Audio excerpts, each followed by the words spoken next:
मैं doctor R के पुरोहित आपका स्वागत है। आज एक नए अध्याय का अध्ययन करें। उसका नाम है तुलनात्मक लोक प्रशासन। पिछले व्याख्यान में हमने नवीन लोक प्रशासन का अध्ययन किया था। आज इसी कड़ी में तुलनात्मक लोक प्रशासन का अध्ययन करें।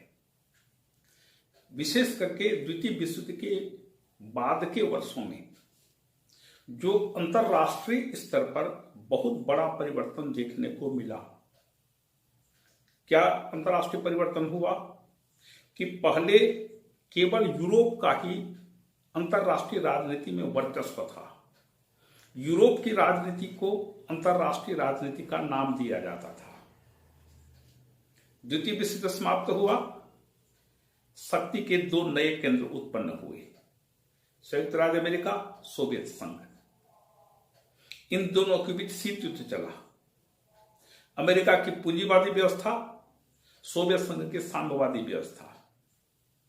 साम्यवादी व्यवस्था राजनीति के क्षेत्र में, अर्थ के क्षेत्र में एक नया प्रयोग था और सोवियत संघ को साम्यवादी व्यवस्था को सही साबित करने का एक अवसर था। उसने जी तोड़ मेहनत किया, खूब प्रयास किया और आखिरकार सोवियत संघ की साम्यवादी व्यवस्था ने अंतरराष्ट्रीय राजनीति में एक बहुत ही महत्वपूर्ण स्थान प्राप्त किया। पूरी दुनिया का दो भागों में विभाजन, इससे बढ़कर किसी विचारधारा की श्रेष्ठता का और कोई प्रमाण नहीं हो सकता। इसी बीच उपनिवेशवाद, साम्राज्यवाद का जमाना धीरे धीरे करके खत्म होने लगा। इस कड़ी में सबसे पहले भारत को आजादी मिली। भारत ने संविधान सभा का गठन किया और अपने लिए एक नए संविधान का निर्माण करने का कार्य किया। इसी प्रकार से दुनिया के, विशेष करके एशिया महाद्वीप के समस्त उपनिवेश, अफ्रीका के उपनिवेश, लैटिन अमेरिका के उपनिवेश, ये भी सभी उपनिवेश धीरे धीरे करके स्वतंत्र होने लगे। इसे 45 से 50, 55, 60 के आसपास तक, और लगभग दुनिया में सभी प्रकार के उपनिवेशों का खात्मा हो गया। इन सभी इनको विकासशील देश कहा गया। तो इन देशों ने भी अपने शासन के क्षेत्र में प्रजातांत्रिक व्यवस्था की स्थापना की और इस प्रकार से वे सभी देश प्रजातांत्रिक होने लगे। लेकिन प्रजातंत्र केवल एक शासन व्यवस्था का नाम नहीं है। यदि किसी देश में केवल चुनाव होते हैं समय समय पर और निर्वाचित सरकार यदि शासन करती है, तो इतने से ही किसी देश में प्रजातांत्रिक व्यवस्था सफल नहीं हो सकती। वस्तुतः प्रजातंत्र एक जीवन पद्धति है। जब तक आप इस पद्धति को आत्मसात न कर लें, जब तक पूरे देश की जनता या जनता का बहुसंख्यक भाग इस प्रजातंत्र को स्वीकार नहीं कर लेता है, आत्मसात नहीं कर लेता है, जीवन की पद्धति के रूप में स्वीकार नहीं कर लेता है, तब तक किसी भी देश में प्रजातंत्र सफल नहीं हो सकता। आपके सामने बिल्कुल एक पहला उदाहरण आप ले सकते हैं पाकिस्तान का, कि इतने वर्ष बीत जाने के बाद भी पाकिस्तान की जनता या वहां की परिस्थितियां प्रजातंत्र को आत्मसात नहीं कर पाई हैं और इसीलिए वहां पर प्रजातंत्र असफल हो रहा है। ये तो हो गए राजनीति की बातें। अब जरा प्रशासन की ओर भी देखें। जैसी राजनीति होगी, उस देश की प्रशासनिक व्यवस्था भी उसी प्रकार की होगी। लेकिन यदि आप अमेरिकन प्रशासनिक व्यवस्था की तुलना पाकिस्तान से करें या म्यांमार से करें या बर्मा से करें या मिस्र और ब्राजील से करें, तो वह तुलना सही नहीं हो पाएगा। क्योंकि आपको वास्तविक स्थिति का पता जब चलेगा तो आपको लगेगा कि आपने तुलनात्मक अध्ययन बेकार में किया। क्योंकि अमेरिका का कोई मॉडल, अमेरिका की कोई स्थिति, कोई व्यवस्था दूसरे देशों में लागू हो जाएगी, यह कहना संभव नहीं है। और इसलिए जब तृतीय विश्व के देशों की संख्या लगातार बढ़ने लगी, तो इन देशों की प्रशासनिक व्यवस्था, राजनीतिक व्यवस्था का अध्ययन करने की आवश्यकता लोक प्रशासन के वैज्ञानिकों ने महसूस की और उन्होंने यह सोचा कि जब तक हम विकासशील देशों का अध्ययन नहीं करेंगे तब तक हम सही निष्कर्ष पर नहीं पहुंच सकते। तो यदि आप विकासशील देशों का अध्ययन करेंगे तो वहां की परिस्थितियों की भी जानकारी आपको लेनी पड़ेगी, वहां पर जाना भी पड़ेगा। केवल समाचार पत्रों के माध्यम से आप कितनी जानकारी प्राप्त कर सकते हैं? तो उन देशों की यात्रा करिए, वहां की प्रशासनिक व्यवस्था का अध्ययन करिए और उस अध्ययन करने के बाद किसी दूसरे देश से आप उससे तुलना करिए, ताकि अच्छे और बुरे का, सही और गलत का ज्ञान आपको हो सके। और इस प्रकार से तुलनात्मक लोक प्रशासन की प्रवृत्ति विकसित हुई और इसका केंद्र था पहले की भांति, नवीन लोक प्रशासन की भांति, अमेरिका। इस तुलनात्मक लोक प्रशासन के जो विद्वान हैं उनका नाम है वाल्डो, हेडी, स्टोक्स, रिक्स, गैबल, क्लीवलैंड, मॉन्टगोमरी, शेरवुड आदि जो लोक प्रशासन के प्रसिद्ध वैज्ञानिक हैं, ये सब इसके समर्थक हैं। मतलब तुलनात्मक लोक प्रशासन एक आधुनिक अध्ययन पद्धति है। और इसका उद्देश्य क्या है? तुलनात्मक लोक प्रशासन का उद्देश्य कि अध्ययन क्षेत्र को व्यापक बनाना। पहले जो अध्ययन होते थे द्वितीय विश्व युद्ध के बाद के, द्वितीय विश्व युद्ध के पहले के जो भी अध्ययन होते थे केवल यूरोपियन राष्ट्रों के अध्ययन होते थे और यह मान लिया जाता था कि चूंकि यूरोपियन व्यवस्था पूरी दुनिया में प्रचलित है, इसलिए यदि हम यूरोपियन व्यवस्था का अध्ययन कर लें तो पूरी दुनिया का अध्ययन हो गया, सभी देशों का अध्ययन होगा, यह मान लिया जाता था। लेकिन यूरोपियन पद्धति भले ही दुनिया के विभिन्न देशों में लागू हुई, लेकिन उसका व्यावहारिक स्वरूप में जमीन आसमान का अंतर देखने को मिलता है, क्योंकि हर देश की अपनी परिस्थिति होती है, हर देश की व्यवस्था वहां की परिस्थिति के अनुरूप चलने के लिए बाध्य होती है। तो इसलिए हर देश की परिस्थिति अलग अलग होने के कारण समान परिणाम नहीं दे सकता। तो अध्ययन क्षेत्र को व्यापक बनाना, विषय को विज्ञान की श्रेणी में रखना, वैज्ञानिकता का जोर होने लगा था। हर सामाजिक विज्ञान अपने आप को अच्छा से अच्छा विज्ञान बनाने की कोशिश में जुटा हुआ था और सभी सामाजिक विज्ञान ये सोचते थे कि हमारा विषय ही एकमात्र श्रेष्ठ विज्ञान की श्रेणी में रखा जा सकता है। तो विज्ञान किसी विषय का नाम नहीं है, अध्ययन पद्धति है। मतलब आप ऐसा अध्ययन करिए जो सही निष्कर्ष पर पहुंच सके और उसके आधार पर आप नियमों का और सिद्धांतों का निर्माण कीजिए। तो किसी विषय का अध्ययन करना, वैज्ञानिक दृष्टि से अध्ययन करना, ऐसा अध्ययन करना जिसका परीक्षण किया जा सके और हर परीक्षण में वह एक ही समान रिजल्ट देवे, वो वैज्ञानिक पद्धति है। और तुलनात्मक अध्ययन करना, विभिन्न देशों की व्यवस्थाओं की, विभिन्न प्रकार की व्यवस्थाओं की तुलनात्मक अध्ययन करना। तुलना करने से होता क्या है? तुलना करने से यह होता है कि अपने में यदि कोई अच्छाई है तो उस अच्छाई को और अच्छा बनाइए। यदि आपके किसी कार्य में बुराई है तो उस बुराई को तुलना के द्वारा ठीक किया जा सकता है, अच्छे को अच्छा बनाया जा सकता है और बुराई को कम से कम किया जा सकता है, उसको अच्छाई की ओर अग्रसर किया जा सकता है। और एक उदाहरण आप दुनिया के सामने पेश कर सकते हैं। इसलिए तुलनात्मक अध्ययन किया जाता है और किया जाना चाहिए। देखें तुलनात्मक लोक प्रशासन की प्रकृति। सबसे पहले व्यापक विषय क्षेत्र। व्यापक तुलनात्मक लोक प्रशासन अपने विषय को, क्षेत्र को, अध्ययन क्षेत्र को बहुत व्यापक बनाना चाहता है। मतलब लोक प्रशासन यह सोचता है कि अध्ययन तुलनात्मक दृष्टि से करें। कैसे करें? जैसे लोकतांत्रिक व्यवस्था की प्रशासनिक व्यवस्था का अध्ययन निरंकुश शासन की प्रशासनिक व्यवस्था से करना, विकसित देश की प्रशासनिक व्यवस्था का अध्ययन अविकसित या विकासशील देशों की व्यवस्था से करना, जर्मनी का अध्ययन भारत की व्यवस्था से करना, भारत का अध्ययन ब्राजील की व्यवस्था से करना, ब्राजील का अध्ययन अमेरिका की व्यवस्था से करना। मतलब विभिन्न प्रकार की व्यवस्थाओं का अध्ययन यदि आप तुलनात्मक ढंग से करेंगे तो आपको कमी और बेसी का पता चलेगा, अच्छाई और बुराई का पता चलेगा, कौन सी व्यवस्था और परिस्थिति का अध्ययन करना। क्योंकि जब तक आप परिस्थिति का अध्ययन नहीं करेंगे तब तक आप सही निष्कर्ष पर नहीं पहुंच सकते। और वास्तविक, प्रशासनिक और इस प्रकार से तुलनात्मक अध्ययन करना। दूसरा है यथार्थ अध्ययन। यथार्थ अध्ययन का मतलब होता है प्रशासनिक प्रक्रियाओं का सटीक अध्ययन, केवल सैद्धांतिक अध्ययन नहीं, व्यावहारिक अध्ययन। मतलब प्रशासन में एक अधिकारी होता है, उस अधिकारी को अनेक प्रकार की शक्तियां दी जाती हैं, उसके कर्तव्य निर्धारित किए जाते हैं, उसके कार्य तय किए जाते हैं। लेकिन एक प्रशासनिक अधिकारी अच्छा से अच्छा काम करके किसी समस्या का पूरी तरह से निराकरण करता है।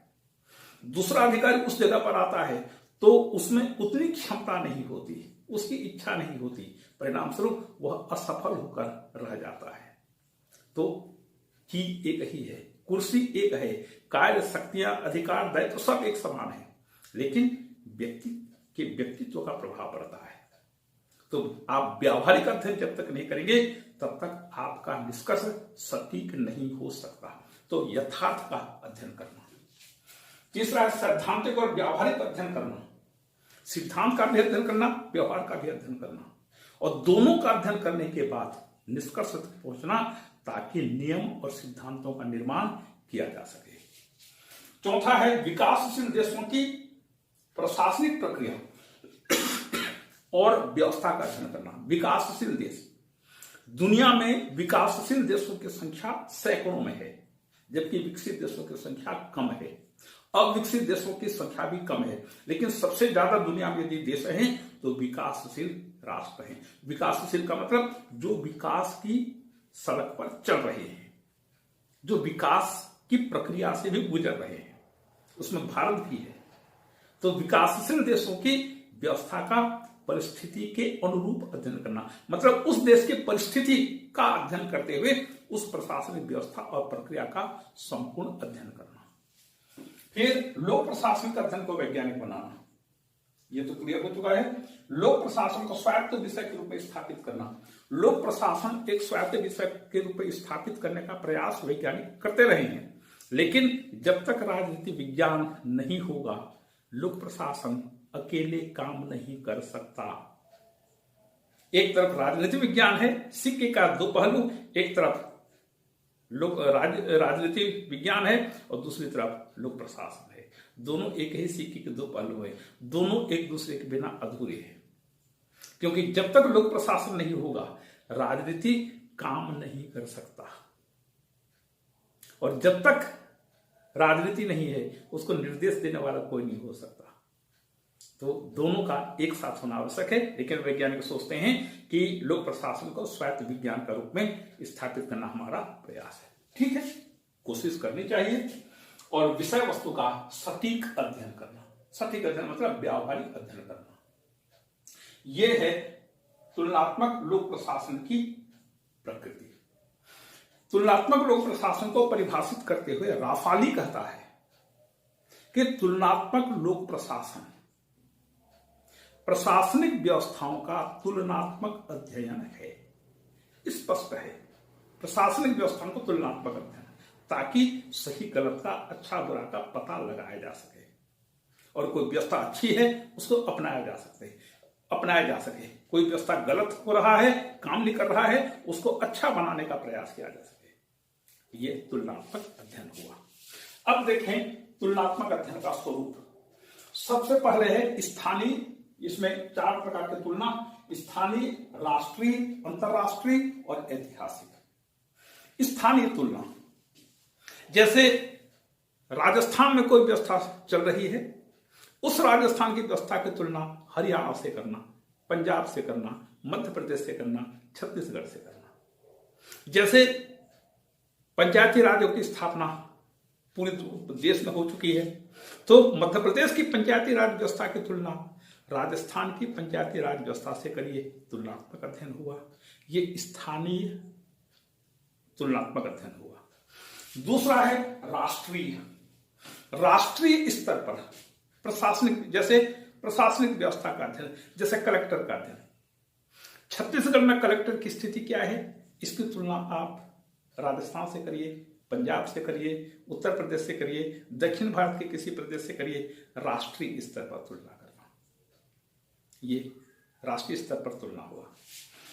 तीसरा है अंतरराष्ट्रीय तुलना। एक देश की व्यवस्था का अध्ययन दूसरे देश की व्यवस्था के अध्ययन से तुलना करना। जैसे भारत में बजट प्रक्रिया, जर्मनी में बजट प्रक्रिया, अमेरिका में बजट की प्रक्रिया, किस प्रकार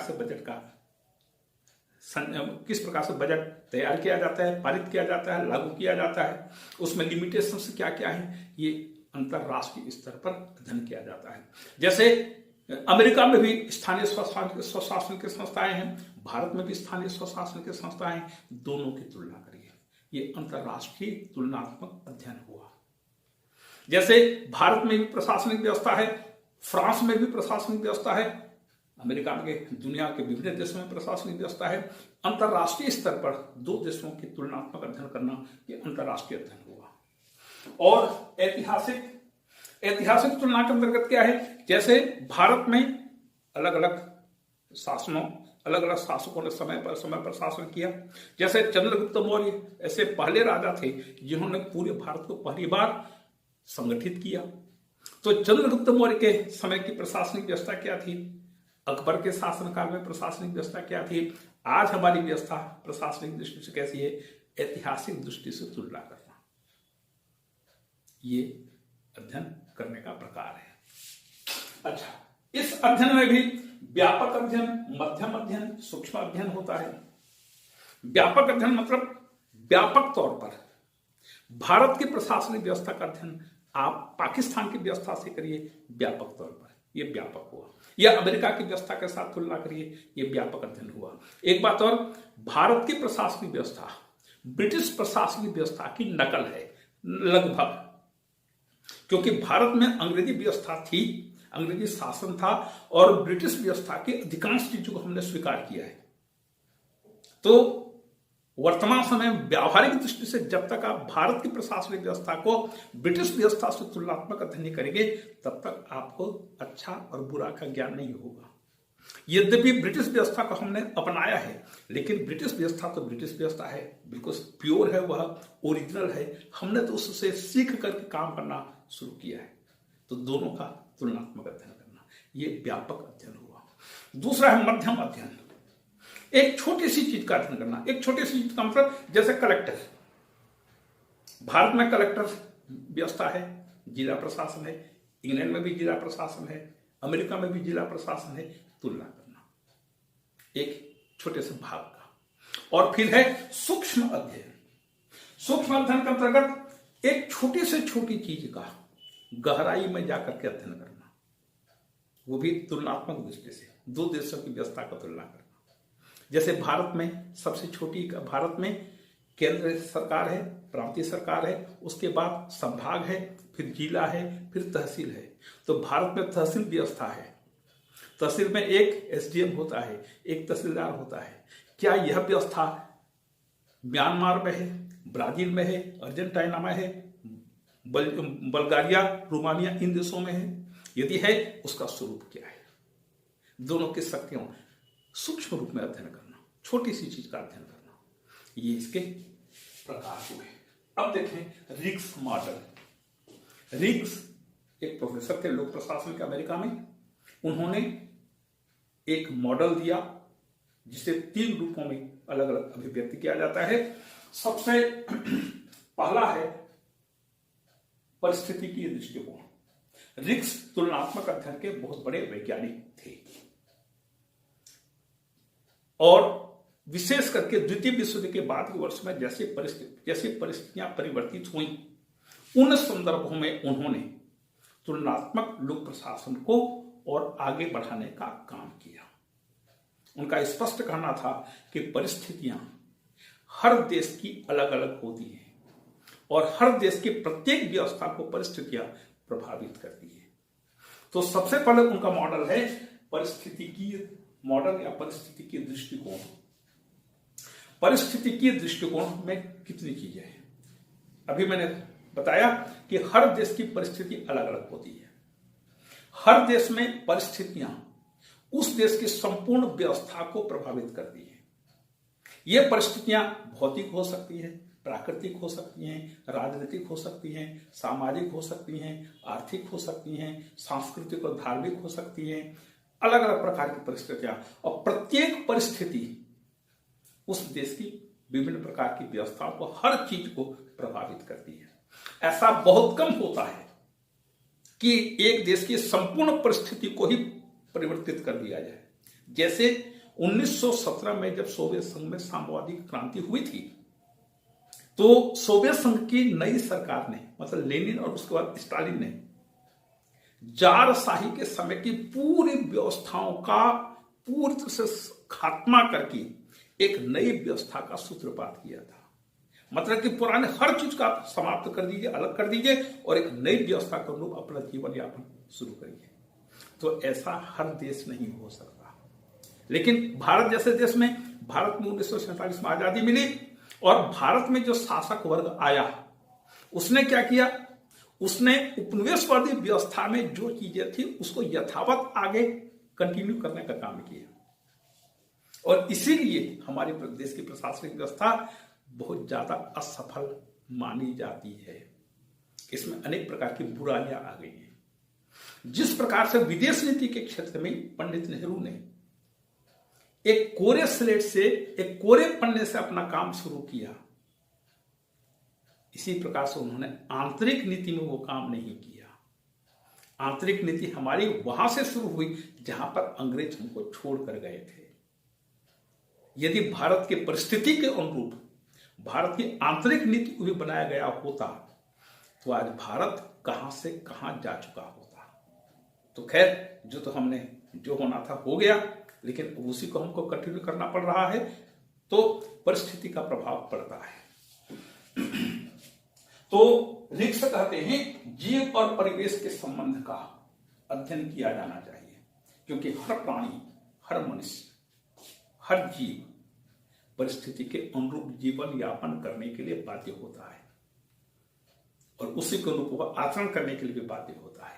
तो प्रत्येक प्राणी का, प्रत्येक मनुष्य का, प्रत्येक जीव का परिस्थिति के साथ गहरा संबंध होता है, और प्रशासनिक प्रक्रिया भी एक जीवन की भांति कार्य करता है। एक प्राणी की भांति प्रशासनिक प्रक्रिया भी काम करता है। जैसे हम गर्म क्षेत्र में रहते हैं तो हम रोज नहाते हैं, लेकिन यदि यही प्रकृति हम ठंडे पानी से नहाते हैं, लेकिन हम यदि कनाडा और इंग्लैंड आदि देशों में जाकर रहें और वहां कहें, और वहां पर हम कहें कि हमको तो नहाने की आदत है, हम ठंडे पानी से नहाएंगे, तो सोच लीजिए क्या होगा। तो हर देश की परिस्थिति अलग अलग होती है। तो उसका अपना परिवेश होता है जिसमें वो अंतर क्रिया करता है, प्रतिक्रिया नहीं, अंतर क्रिया करता है। तो अंतर क्रिया जीव और परिस्थिति के बीच निरंतर चलते रहता है। इसके बाद प्रत्येक व्यवस्था परिवेश के अंतर्गत काम करती है और परिवेश का पूरा पूरा प्रभाव पड़ता है। और इस प्रकार से रिक्स कहते हैं परिस्थिति की अध्ययन होना चाहिए। हर देश की अलग अलग परिस्थिति होती है, उसी परिस्थिति के अनुरूप आपको प्रशासनिक व्यवस्था का, प्रशासनिक प्रक्रिया का आपको अध्ययन करना चाहिए। दूसरा है उनका कृषि औद्योगिक मॉडल। यह कृषि औद्योगिक मॉडल देखिए, पहले भारत में गांव का अस्तित्व हुआ करता था और लोग कहते थे कि भारत गांव का देश है। 90% गांव की संख्या थी, 10% शहर थे। आज प्रत्येक गांव भी शहर का रूप लेना शुरू कर चुका है। पहले गांव में जिन चीजों का सर्वथा अभाव होता था, जो चीजें शहर में मिलती थी, उपलब्ध होती थी, वो सब चीजें आज गांव में उपलब्ध होने लगी हैं। तो गांव का रूपांतरण शहरों के समान हो रहा है। इसी प्रकार से कृषक औद्योगिक, पहले भारत को हम कृषि प्रधान देश कहते थे। देखिए आज इन 70-75 वर्षों में खेती का रकबा, खेती का क्षेत्रफल, खेती के प्रति लोगों की रुचि धीरे धीरे कम होती जा रही है और शहरों और उद्योग धंधों की ओर बढ़ते जा रहे हैं। तो ये कृषि औद्योगिक मॉडल है। हम लगातार आगे बढ़ रहे हैं क्योंकि कृषक भी सोचने लगा है खेती करने से कोई फायदा नहीं है, उद्योग धंधे में फायदा है। तो कृषि भूमि को बेच करके या कृषि भूमि का रूपांतरण करके वहां पर वह बड़े बड़े मिल, कारखाने और उद्योग लगा रहा है। ये कृषि औद्योगिक मॉडल है। और उसका तीसरा मॉडल है रिक्स का साला मॉडल। साला स्पेनिश भाषा का शब्द है, जिसे लैटिन अमेरिका के देशों में बहुत रूप में इसको प्रयुक्त किया जाता है। और इसको जैसे जिसे हम सरकारी कार्यालय कहते हैं, तो सरकारी कार्यालयों को लैटिन अमेरिकी देशों में साला कहते हैं। वैसे साला का जो शाब्दिक अर्थ होता है वह ब्यूरो या चैम्बर के रूप में भी प्रयोग होता है। जैसे ब्यूरो, सेंट्रल इन्वेस्टिगेशन ब्यूरो, केंद्रीय जांच या अन्वेषण ब्यूरो। जैसे chamber, chamber of commerce, chamber का प्रयोग हम भारत में विशेष करके औद्योगिक कार्यों से संबंध रखने वालों के लिए हम उपयोग में लाते हैं। तो ये चैम्बर, ब्यूरो या सरकारी कार्यालय, इसके लिए साला शब्द का उपयोग किया जाता है। तो रिक्स का साला मॉडल क्या है देखिएगा। उसमें रिक्स कहता है कि विभिन्न विकासशील देशों में सरकारी अधिकारियों का चयन प्रतियोगी परीक्षा से होता है। दुनिया के विभिन्न देशों में प्रतियोगी परीक्षा से होता है। और आगे इस प्रतियोगी परीक्षा के द्वारा उस कैंडिडेट का, मतलब जिसको नियुक्त किया जाना है, उसकी योग्यताओं का परीक्षण किया जाता है। कहीं पर पूरी तरह से परीक्षण हो जाता है, कहीं पर परीक्षण नहीं हो पाता। देखिए भारत में जो सिलेक्शन होता है या कहीं पर नौकरी किसी की लगती है, तो कई बार ऐसा होता है कि केवल आप इंटरव्यू दीजिए और आपका चयन हो जाता है। पहले ऐसा ही होता था, पहले केवल इंटरव्यू होते थे, लेकिन नंबर ऑफ कैंडिडेट्स जब बढ़ने लगे तो परीक्षा, लिखित परीक्षा होने लगी। लिखित परीक्षा के बाद इंटरव्यू होने लगा। जब और ज्यादा संख्या बढ़ने लगी तो प्रारंभिक परीक्षा, मुख्य परीक्षा, उसके बाद इंटरव्यू। ये 3 प्रकार की प्रक्रियाओं से भारत में आजकल नौकरी लोगों को मिलती है। तो यह है कि प्रतियोगी परीक्षाओं के माध्यम से यहां पर सरकारी अधिकारियों और कर्मचारियों की भर्ती होती है।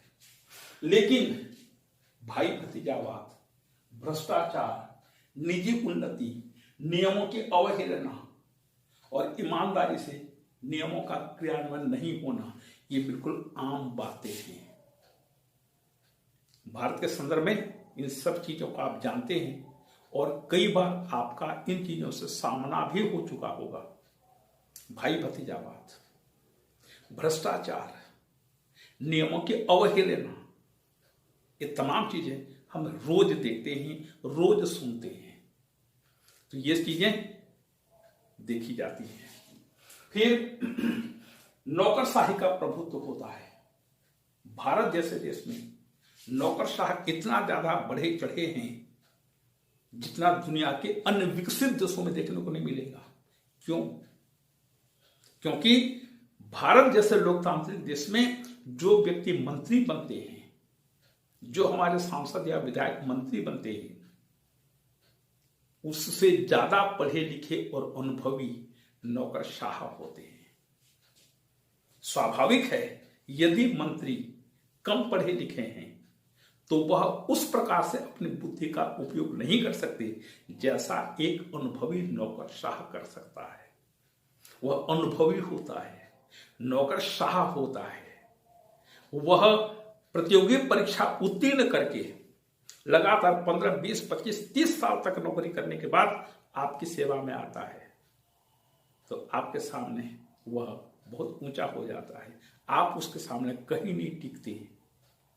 तो स्वाभाविक है इन देशों में, विशेषकर विकासशील देशों में, नौकरशाहों का प्रभुत्व होता है। न केवल प्रभुत्व होता है अपितु वे निर्णय निर्माण में भी पूरी तरह से प्रभाव डालते हैं।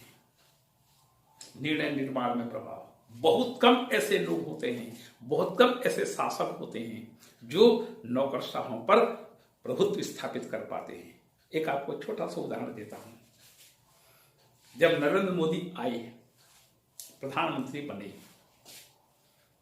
तो उन्होंने भ्रष्टाचार कम करने की दिशा में एक कदम उठाने का सोचा। उन्होंने नौकरशाह को बुलाया और कहा कि मैं भ्रष्टाचार को कम करना चाहता हूं और लोगों को जो भी पैसा मिले बैंक खाते के माध्यम से मिले, कैश न मिले। क्या भारत की पूरी जनता का बैंक अकाउंट खोलना संभव है? तो प्रधानमंत्री कार्यालय के जो पीएमओ के जो नौकरशाह थे, उन्होंने नहीं तो नहीं सके, क्योंकि प्रधानमंत्री बोल रहा है तो नहीं कैसे बोल देंगे। तो उन्होंने इधर उधर बहानेबाजी किया, लेकिन कहा कि हाँ सर खुल जाएगा, लेकिन 6 महीने, साल भर, 2 साल इतना लगेगा। आरबीआई से उन्होंने कंसल्ट किया। इन सब के बाद उन्होंने नौकरशाहों को कहा, मुझे 1 माह में भारत के पूरे सभी लोगों का, वयस्क लोगों का बैंक अकाउंट चाहिए। और देखिए 1 माह के अंदर पूरे भारत के सब लोगों का जनरली बैंक अकाउंट खुल गया, 0 बैलेंस में खुल गया। तो ये ऐसे शासक बहुत कम होते हैं जो नौकरशाहों पर प्रभुत्व स्थापित कर सकते हैं। इसके ठीक विपरीत आप कई प्रकार की चीजों को देखिए। राजस्थान में एक मंत्री महोदय थे, उनको दिल्ली जाना था तो ट्रेन में बैठे, आगे चल करके ट्रेन शंटिंग के लिए रुक गई। ट्रेन शंटिंग होता है ना, इंजन जो सामने होता है उसको पीछे तरफ ले जाकर के जोड़ते हैं, क्योंकि रेल ट्रैक इस प्रकार से बना होता है। तो उनको देर हो रहा था, तो उन्होंने पूछा ये क्या है कि यहाँ पर ट्रेन रुकी हुई है। ये अभी की बात नहीं है, 1950 के आसपास की बात है। तो उनसे उन्होंने पूछा कि क्यों ट्रेन रुकी हुई है, उधर मीटिंग में देर हो रही है, हमको जल्दी पहुंचना है। तो उनको सूचना दी गई कि यहाँ पर साहब सर ट्रेन शंटिंग हो रही है और इसलिए देरी हो रही है। तो मंत्री महोदय ने कहा ये शंटिंग उन्हें बाद में कर लेना, जब वापस आओगे तब कर लेना, अभी हमको जल्दी पहुंचा, हमको दिल्ली जल्दी पहुंचना है। तो इतनी अज्ञानता जहां पर होगी वहां पर नौकरशाह तो उनके सिर पर हमेशा चढ़े होंगे। तो इस प्रकार से इससे क्या होता है, प्रशासनिक अकुशलता उत्पन्न होती है। क्यों? भ्रष्टाचार के कारण। ये नियमों की अवहेलना करते हैं, नियमों को नहीं मानते हैं। और भारत में जो भ्रष्टाचार फैला हुआ है, राजनीतिक भ्रष्टाचार, इसके पीछे सबसे ज्यादा प्रशासनिक अधिकारियों की भूमिका है। आगे वे क्लैक्स के बारे में बात करते हैं। क्लैक्स क्या है? समाज में सांप्रदायिक और जातिगत समूह को रिक्स ने क्लैक्स का नाम दिया है। ये क्लैक्स क्या है कि समाज में सांप्रदायिक और जातिगत समूह होते हैं। कई बार साला और क्लैक्स इन दोनों के बीच संबंध स्थापित हो जाता है। सांप्रदायिक समूह, जातिगत समूह। यदि नौकरशाहों का इस प्रकार के समूह से संबंध स्थापित हो गया तो फिर देश का कबाड़ा निकल जाता है, प्रशासनिक व्यवस्था पूरी की पूरी चौपट हो जाती है और कोई मतलब प्रशासन का नहीं रह जाता है। ये है रिक्स के द्वारा प्रतिपादित 3 मॉडल। एक को कहा गया परिस्थितिकी दृष्टिकोण, दूसरा है कृषक और औद्योगिक दृष्टिकोण, और तीसरा है साला मॉडल। ये है तुलनात्मक अध्ययन। निष्कर्ष के रूप में कहा जा सकता है कि तुलनात्मक अध्ययन किया जाना चाहिए। इससे अपनी बुराइयों का, अपनी कमियों को पता चलता है, अच्छी से अच्छी चीज को अपनाया जा सकता है और हम एक अच्छी व्यवस्था की स्थापना कर सकते हैं। क्योंकि प्रशासन का संबंध जनता से होता है, जनता के कल्याण से जुड़ा होता है। प्रशासनिक अधिकारी, प्रशासनिक व्यवस्था जनता के हित के काम में लगी रहती है, इसलिए उसे अच्छा से अच्छा काम करना चाहिए। तो तुलनात्मक अध्ययन समय की मांग है, ऐसा अध्ययन होना चाहिए। इसी के साथ ये अध्याय समाप्त हुआ। आपको धन्यवाद।